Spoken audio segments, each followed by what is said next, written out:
नारा है और एक विरोध करने का तरीका है। मुस्लिम होने की वजह से इस तरह से इनके साथ व्यवहार हो रहा है।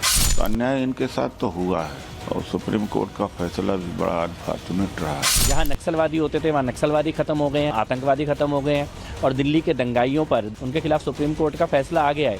तो इनकी छटपटाहट है और देश के दुश्मन ये जो सपोले हैं इनका सिर कुचला जा रहा है, इसलिए ये बिलबिला रहे हैं।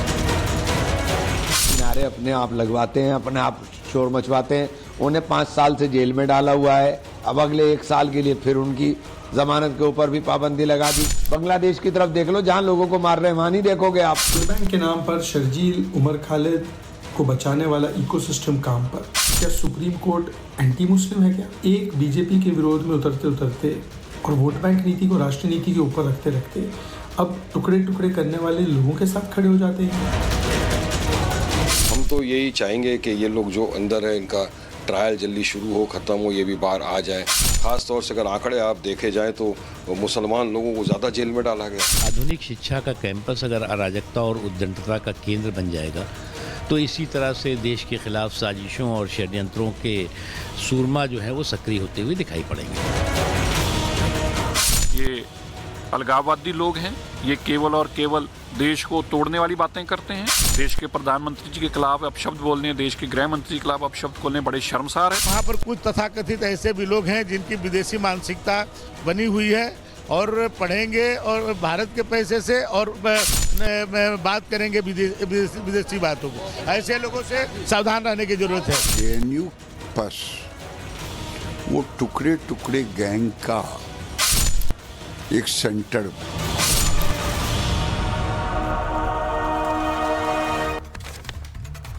पर आइए चर्चा की शुरुआत करते हैं। कुछ खास मेहमान इस वक्त मेरे साथ जुड़े हुए हैं। मेरे साथ इस वक्त शाजिया इल्मी हैं, प्रवक्ता हैं भारतीय जनता पार्टी की। प्रोफेसर संगीत रागी जी इस वक्त मेरे साथ हैं, राजनीतिक विश्लेषक हैं।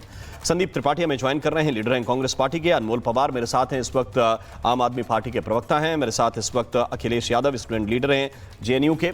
बहुत बहुत स्वागत है आप सभी का। कुछ देर के बाद सीपीआई के लीडर भी मेरे साथ ज्वाइन करने वाले हैं। लेकिन सबसे पहले मैं अखिलेश यादव आपके पास आना चाहता हूं। छात्र क्यों आते हैं सर? अखिलेश जी, छात्र क्यों आते हैं जेएनयू में पढ़ने के लिए?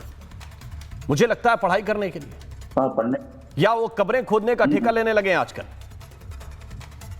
और सारे जेएनयू में कब्रें खोद दोगे, इतने लोगों की कब्र खोद दोगे तो पढ़ोगे कहां भाई?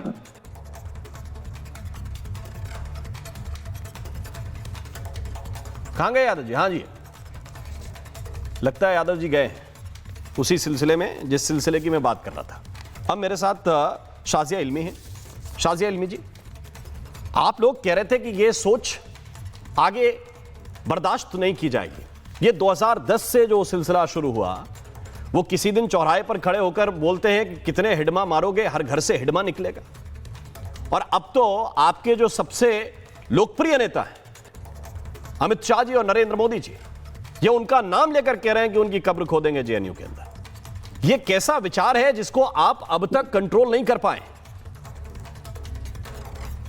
देखिए, इसके पीछे बहुत सारी ताकतें हैं राम मोहन जी, और आप समझिए ये कि वो लोग, वो सारे के सारे छात्र जो बाकायदा एक सेंट्रल यूनिवर्सिटी में पढ़ते हैं, वो यूनिवर्सिटी जो पूरी तरह से सब्सिडाइज्ड है, सरकार जिसको चलाती है, जिसके लिए पैसे हम देते हैं, वो लोग वहाँ जाकर सिर्फ और सिर्फ देश के खिलाफ नारेबाजी का, गाली गलौज का और देश के प्रधानमंत्री और होम मिनिस्टर के खिलाफ बोलते हैं।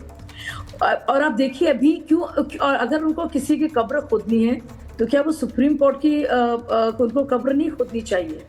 मैं तो इस ज़बान से और इस बदतमीजी से पूरी तरह से इत्तेफाक नहीं रखती हूँ, किसी भी तरह से इत्तेफाक नहीं रखती हूँ।